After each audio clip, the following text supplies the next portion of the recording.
Morning. I want to talk to y'all about something.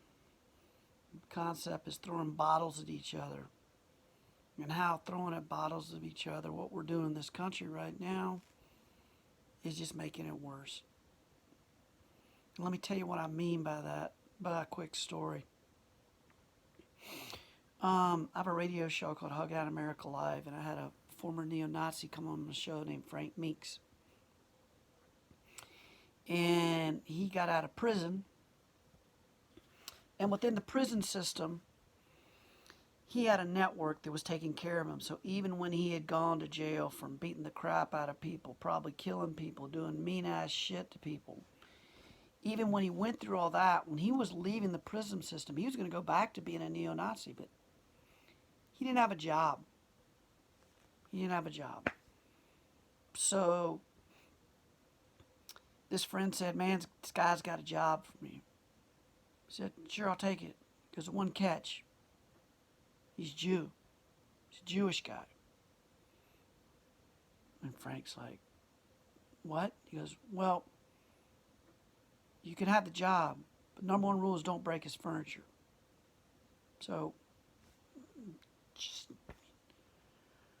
basically what happened, I'm going to give you the long and short of it, is Frank got hired, and immediately all those assumptions he had of Jews came into his being.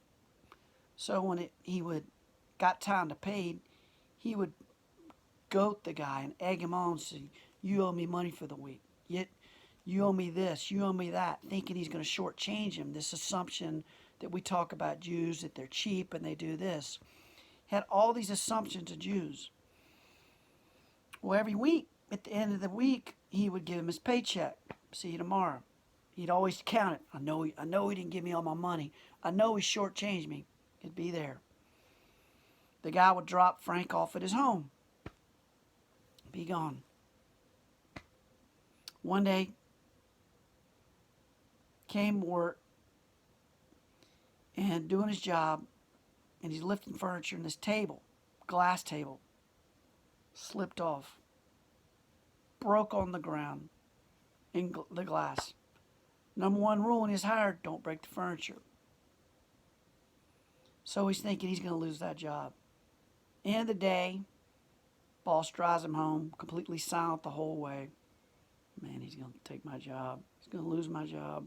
I'm going to lose my job. Nah, that didn't happen. And they, here's your money. Open it up. Counting in front of him like he always did. All the money's there. He's thinking he's going to take away that money. There's all the money there, and he's just waiting, thinking the guy's going to hire him, going to fire him. The Jewish guy says, I'll see you tomorrow, right? Closes the door, gets out. Frank realizes that Jews are not what he thought they were. They don't cheat people. They got big hearts.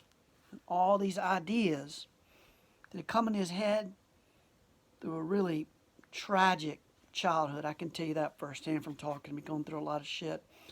A lot of assumption and ignorance and wrong teachings got him to hate Jews and blacks. But he realized he was wrong. And he threw those neo-Nazi boots down the stairs that he had worn his whole life, that he kicked, probably bloodied people's faces, beat the crap out of neo-Nazis, blacks. He kicked them, unlaced them, threw them down the stairs, never put them on again.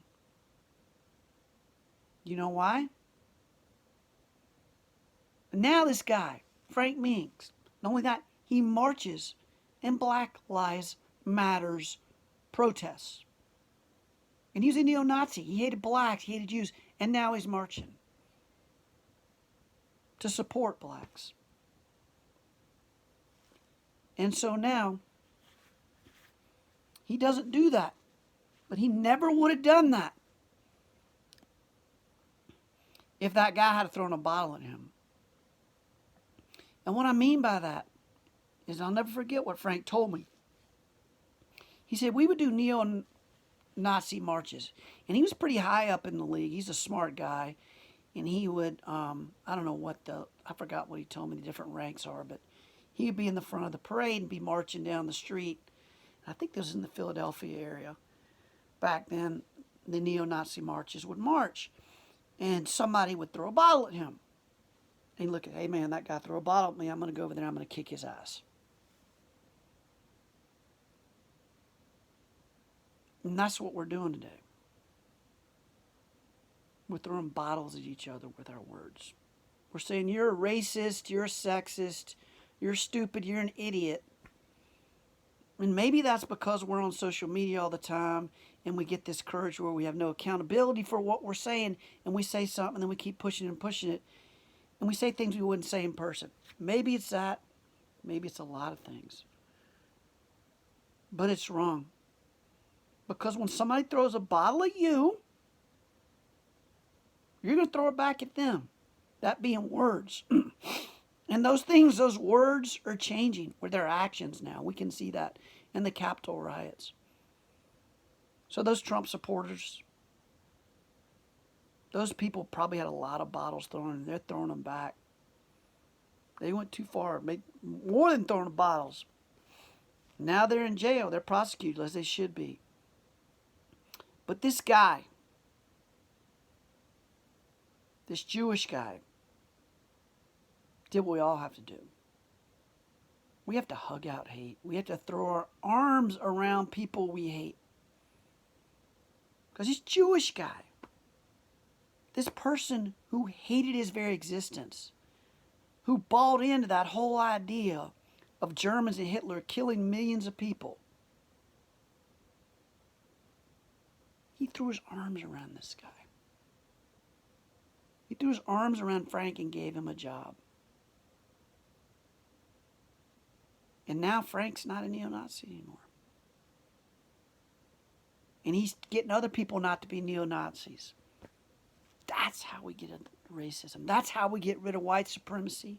That's how we get neo-Nazis. That's how we get rid of everything. Man, I know that. I know that. We all got these prejudices, these screwed up things in our head. I had mine. 100% had mine. I grew up in the South. No gay people around me. I was homophobic as hell. Made fun of them, made jokes, laughed at them. Everything.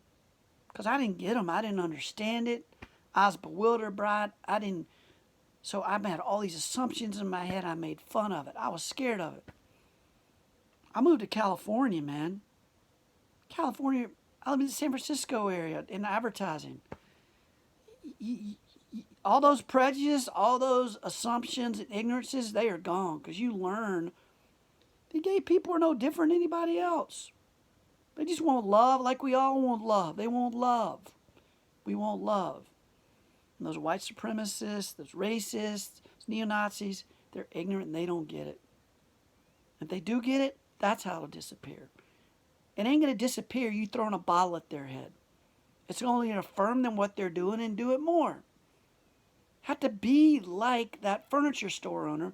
Wrap our arms around people we hate. Try to see how they got that way. I know that may piss some of you off. Man, I ain't wrapping my arms around no damn neo-Nazi, no white supremacist. Well, you see what that furniture store owner did? And it made miraculous shit happen. Dude's marching in Black Lives Matter marches because of that furniture store. And he's converted a lot of his friends over.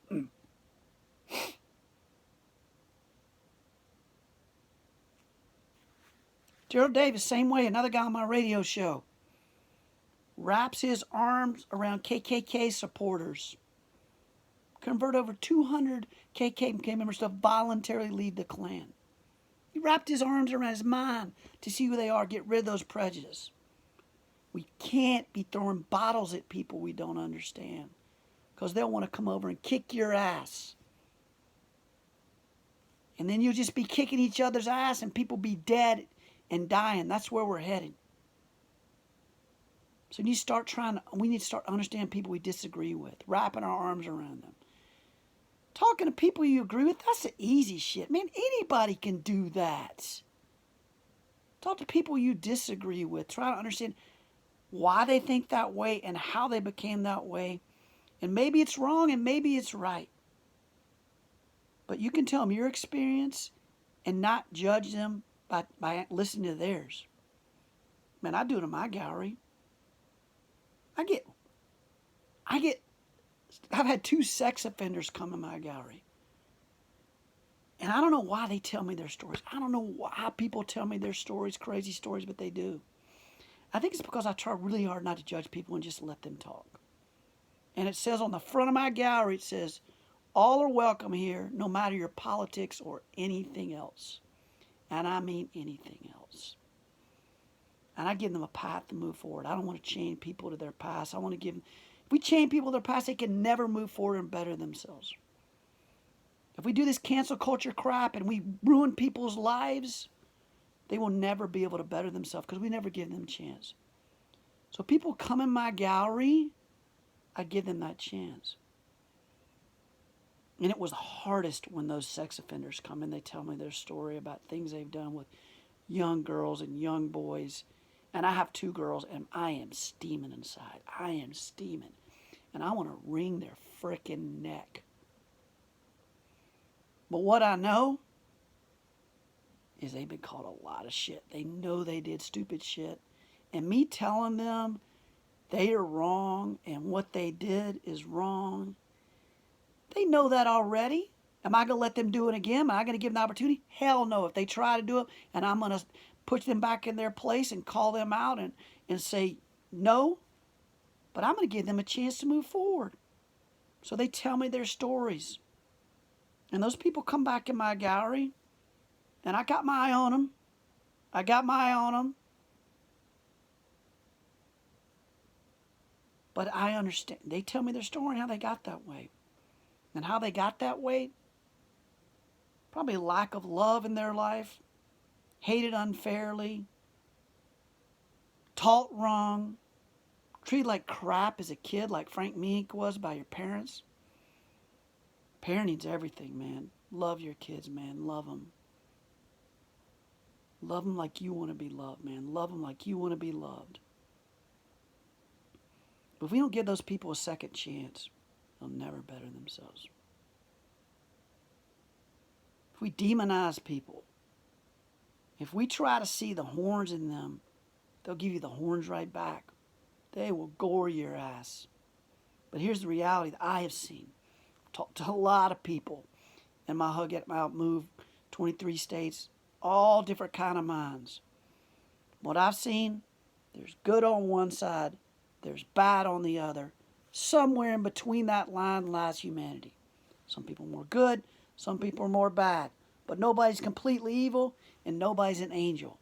And trying to think you are is the wrongest damn thing to do because we all make a lot of freaking mistakes. God knows I have. Made them as a kid, and I make them today, and I continue will. But we try to better ourselves. That's all that matters. But we got to give people an opportunity to better themselves. If we hold them accountable, always put them in cement to their past, they will never get past that. And we will never give people saying, hey, they're not going to give that guy a chance, so they're not going to give me a chance. So that fronter torture gave Frank a chance.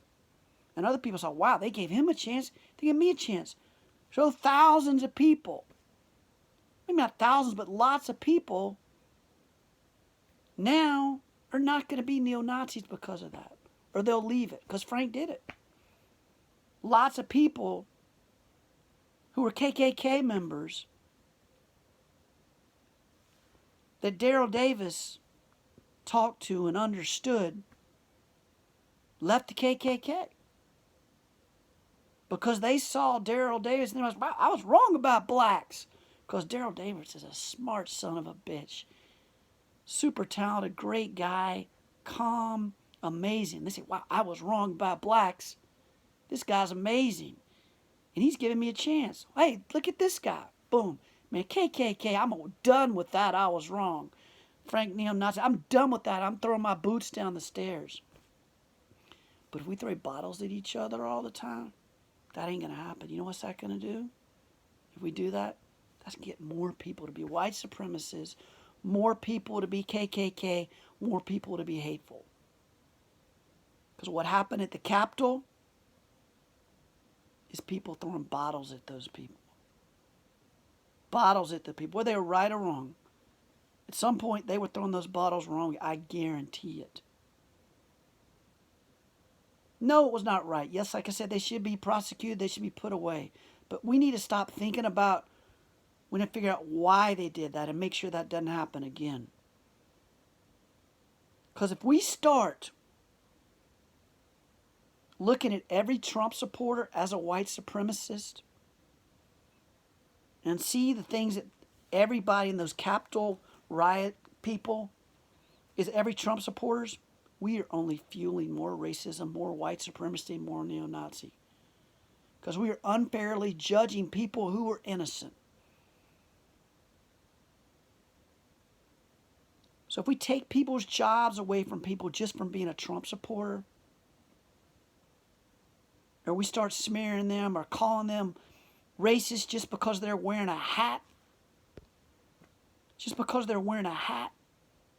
we are only fueling more white supremacy, more neo-Nazi, more hate, more homophobia, more of that. Don't you do it. You want to call out those people that are that, but don't you apply that to every Trump supporter, every person, or anybody, anything. Because that's what's going on in this country. And I'm going to call that shit out every damn time. Because I know plenty of Trump supporters that are not that. They are not racist. They are not neo-Nazis. They are good people. They just see a country that's letting them down. In a lot of ways. I'm not going to get into why, because everybody has a reason why the country thinks is letting them down. But don't you assume 74 million people are bad people or racist, because I promise you, a large majority of those people are not what you think they are. And that goes on both sides, whether you're liberal or whatever. Whether you're liberal, you think liberals are this and that. Judge people individually. And give people a second chance, man. Just like Frank Meeink did. Just like Daryl Davis does. It's like I try to do in my gallery. One love, y'all. Love each other. Find humanity in those we disagree with. Come to my gallery. And when this damn pandemic goes over, I'll be back on the road. I'm reaching those 50 states giving hugs, y'all. Maybe I'll be in your state. Check me out. 50 hugs on Instagram. I share what I do in the real world. More now that I'm not out in the real world as much. And at my gallery, One Love in Northampton, MA. You can check it out, onelove.org. But I'll share what I can. But give love in the real world, y'all. Give it all out. It's easy to talk to people you agree with. Talk to people you disagree with. Find humanity in them. We got to give rights to everybody, man. Free speech is for everybody. People you disagree with, too. Take care, y'all.